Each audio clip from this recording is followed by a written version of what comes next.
یہ بڑا پیچیدہ مسئلہ ہے قدر کا. تقدیر کا جو تصور ہمارے ذہنوں میں ہے وہ صحیح نہیں ہے. قدر کہتے ہیں اندازے کو، ایویلویٹ کرنا، کسی چیز کی قدر و قیمت کا اندازہ کرنا. اللہ نے ہر جاندار کے لیے ایک اندازہ مقرر کر دیا. مثلا چھوٹی سی چڑیا ہے اور وہ ہوا میں اڑتی پھر رہی ہے. انسان ہوا میں نہیں اڑ سکتا. مشین بنا کر ہوائی جہاز میں اڑ جائے، خود تو نہیں اڑ سکتا. تو یہ ہر نوع کی ایک تقدیر ہے. اسی طریقے سے ہر انسان کی بھی کچھ لیمیٹیشنز ہیں. ہر انسان کو دو چیزیں ملتی ہیں جس میں اس کا کوئی دخل نہیں. اسے والدین کی طرف سے جینز مل رہے ہیں، اس کے اثرات اس کی شخصیت پر ہوں گے. پھر جس ماحول میں اسے پیدا کیا گیا ہے اس ماحول کے اثرات ہوں گے. ان دونوں سے مل کر شاکلہ بنتا ہے. قرآن مجید نے شاکلہ کہا ہے. شاکلہ کہتے ہیں پیٹرن کو. تو ہر انسان کا ایک پیٹرن ہے جو اس کے جینز سے اور اس کے انوائرمنٹ سے بنا ہے، اور ہر انسان کا محاسبہ اسی اعتبار سے ہوگا. اگر کسی کے شاکلہ میں 100% نیکی کا اللہ تعالیٰ نے صلاحیت رکھی تھی اور اس نے 40% کی ہے، وہ مارا گیا.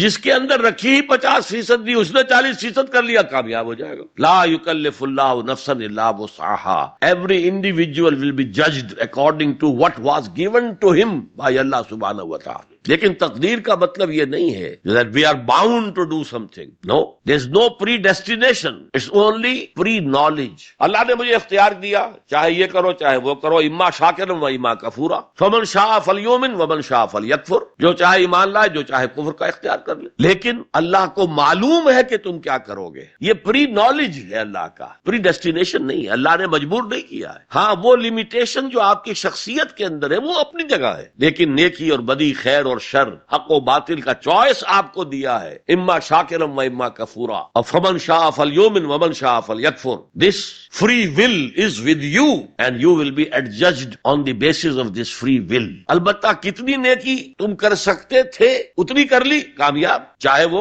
مقدار میں کم ہو. اب جب غزوہ تبوک کے موقع پر حضور نے مسلمانوں سے کہا یہ جیش العسرہ ہے، ساز و سامان چاہیے، اب لاؤ پیسے پیش کرو. حضرت ابوبکر نے اپنا سارا اثاثہ لا کر رکھ دیا. پوچھا اپنے بال بچوں کے لیے کچھ چھوڑ کر آئے ہو؟ کہ کچھ نہیں چھوڑا. صدیق کے لیے ہے خدا کا رسول، بس اللہ کا نام چھوڑ کر آیا. اب حضرت عثمان نے بہت دولت دی اس وقت. ایک غریب انصاری، اس نے ساری رات ایک یہودی کے باغ میں وہ کنویں سے پانی کھینچ کر باغ کو سیراب کیا. صبح کو اسے کچھ کھجوریں مل گئیں اجرت کے طور پر. اس نے آدھی لا کر اپنے بال بچوں کو دے دی، گھر کا نفقہ، نان نفقہ شام تک کے لیے. آدھی حضور کے سامنے لا کر رکھ دی. جو منافقین موجود تھے انہوں نے تمسخر اڑایا. ہاں جی ہاں، بغیر ان کھجوروں کے تو یہ لشکر جا ہی نہیں سکتا، یہ تو بڑا، یہ تو بہت. حضور نے کیا کہا؟ ان کھجوروں کو اس پورے ڈھیر کے اوپر پھیلا دو. اللہ کی نگاہ میں یہ اس پورے ڈھیر سے زیادہ بھاری ہے.